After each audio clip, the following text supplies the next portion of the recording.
Hello, this is Hope Pieces of Ace, week 8. This week's topic is visibility, and because of that, and because I promised you magic last week, I am going to record this entire video while invisible. It's cool, right? You're gonna like it, aren't you? Right?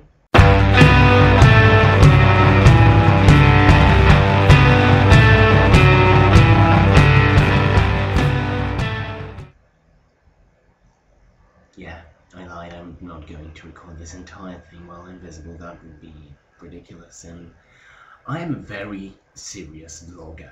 I don't do things that are ridiculous. Right? Right. Okay, so let's get this party started. And by the way, I'm probably not going to... This video is probably not going to be very loud. The sound quality may be a bit bad because of my voice, because I'm a bit sickish and can't talk very loudly, so I'm going to do the best I can. If the results are less than pleasing, I'm really sorry. The ACE community needs visibility, needs to raise visibility, because asexuality is still obscure, relatively obscure and misunderstood. And we need to raise awareness of it, and we need to educate people about it, what it means, who asexual people are, that we do not want to start a crusade against sexuality. And this is the main tool for visibility, education. This campaign to raise visibility is happening on two fronts, so to speak. One of them is the queer community, which is very receptive to us and very accepting of our identity, and the other front is of course the mainstream, the regular people who might not be very interested in non-heteronormative identities. I sound so smart right now. And who may have very different reactions to us, to asexuality, to the asexual community. Of course, the queer community is not going to be all open arms and love all around, but still they are very receptive to us and very helpful. And I believe we need to use both these fields, both these fronts, to help our cause of raising visibility, because while these are different kinds of communication, different kinds of audiences, and if we reach them both, then we will achieve a great success, I believe. Here's one fact about education. It's awesome. It rocks. The gay community didn't have the benefit of being able to educate people while working on visibility because, well, of course they were trying to educate people, but those people already had a lot of preconceived notions about them, so it was much harder. For us, people have some, I can't even call it stereotypes, because it's the associations they have with the word asexuality, even though they don't know what asexuality really is. But we are more free, we have more of a possibility to educate them from scratch, from the beginning, to build up their understanding of asexuality without their having to rely on stereotypes, without our having to destroy those stereotypes in them. And yeah, we can just teach them that we are not all anti-sexual, that we are very different, that we can have libido and all this stuff that doesn't naturally come to them, to anyone, to associate with the term asexuality, because it can be very misleading in some people's case. And we can also tell people about things like demisexuality, grey A, aromanticism.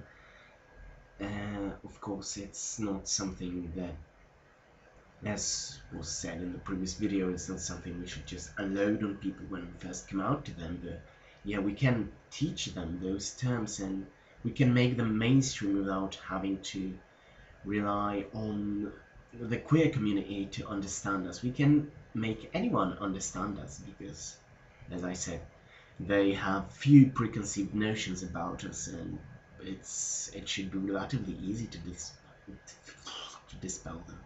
Right now there is quite a lot happening in relation to visibility. There are various projects, including this one, called Pieces of Ace, but there are also podcasts, there are zines on the internet. Well, I don't know of any, but I know some are being created. There probably are some, but I just haven't found out about them yet. There are many blogs, there are communities on Tumblr, on LiveJournal, and it's very exciting. And the people who are the target audience aren't just us, aren't just the asexual community, but everyone. Everyone can read them and learn something about them, and it's most exciting, most wonderful. I love this.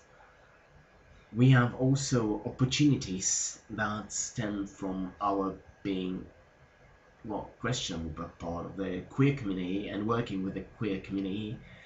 Asexuality starts to appear on pride parades and pride events, and it's brilliant, and I love it. I love that we are working with the queer community because, well, there are various different opinions on whether we should work with the queer community, but I believe that we are natural partners and we should join forces and conquer the world.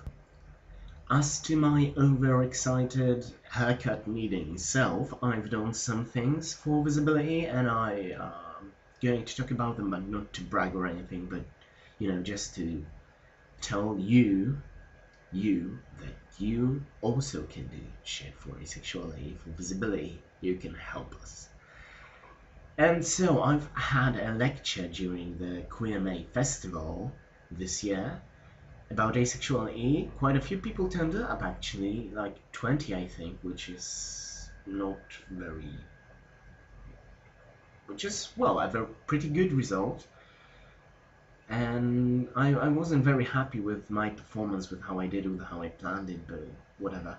There will be follow-ups, I hope, to it, and I will do better. I know how to organize it better now, and I know what to talk about to gain sorry, to gain people's interest. And I've been also asked to write an article on asexuality, which is coming sometime this millennium, and I will try to have it published on some queer-related websites in Poland. And yeah, this is what you can do. You can talk about it. I'm not saying that you necessarily need to organize a lecture or something like that. You can just talk to people about it, and it's going to be great. You don't have to even come out. You can just talk to people. Hey, I've heard about this cool thing called asexuality. It's a sexual identity, and this is what it looks like. You can write about it, you can blog about it, you can do so much. You can participate in events like those I've mentioned before, Zines podcasts. There is also there is a second YouTube channel in the works, and the more people participate in it, the more popular it's going to get. And not just the YouTube channel, but all the visibility projects, and it's really exciting. This is pretty much the end. I said all I had to say according to my little plan, and yeah, I hope you enjoyed it, and it would be awesome if you did something for visibility, if you talk to someone about asexuality, whether you're asexual or not. It doesn't matter, you can talk about it anyway. And I'm really excited to see these projects I talked about happen. And yeah, it's a great time to be ace. So that would be it for today, and next week, if I'm not mistaken, we are doing a free topic. Hopefully I will be able to talk properly by then. And yeah, see you next week. Ace power. God, did I really just say that?